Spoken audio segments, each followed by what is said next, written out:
Be honest আমি এখনো একটু কনফিউশনের মধ্যে আছি যে কোথায়। বহির্বিশ্বের কাছে দেশের ভাবমূর্তি অক্ষুণ্ণত রাখতে ব্যতিক্রমী এক বার্তা দিলেন বিএনপির ভারপ্রাপ্ত চেয়ারম্যান তারেক রহমান। 16 ডিসেম্বর যুক্তরাজ্যে বিএনপি আয়োজিত এক আলোচনা সভায় তিনি দেশে ফেরার ঘোষণা দেন এবং সেদিন বিমানবন্দরে কর্মীদের ভিড় না করার আহ্বান জানান।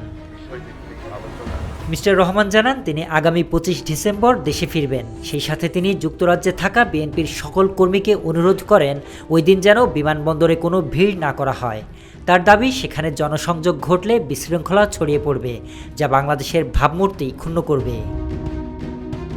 বিএনপির এই ভারপ্রাপ্ত চেয়ারম্যান কড়া ভাষায় বলেন, নিষেধ করা সত্ত্বেও যারা 25 তারিখ লন্ডন বিমানবন্দরে ভিড় করবেন তাদেরকে বিবেচনা করা হবে তারা ব্যক্তি স্বার্থে গিয়েছে।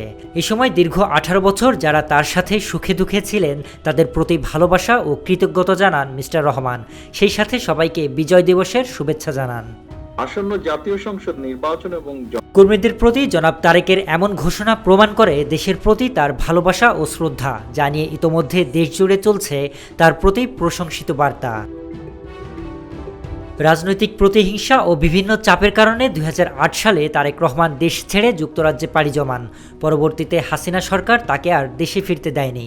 তবে গত বছরের 5 আগস্ট গণ অভ্যুত্থানে আওয়ামী শাসনের পতন হলে তার দেশে ফেরার সম্ভাবনার দ্বার খুলে যায়। তবে অভ্যুত্থানের 1 বছরেরও বেশি সময় পার হলেও তিনি দেশে ফেরেননি, যা নিয়ে জনমনে ছিল নানা কৌতূহল। পপুলার ডিসিশন খুব সহজে নেওয়া যায়, বাট রাইট বা কারেক্ট ডিসিশন সবসময় সম্প্রতি মিস্টার রহমানের মা বেগম খালেদা জিয়া গুরুতর অসুস্থ হওয়ার পরও তিনি দেশে ফেরেননি।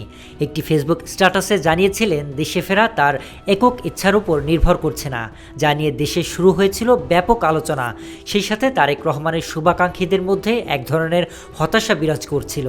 তবে এই বিএনপি নেতার দেশে ফেরার এমন বার্তায় তাদের মধ্যে এখন ফিরেছে স্বস্তি।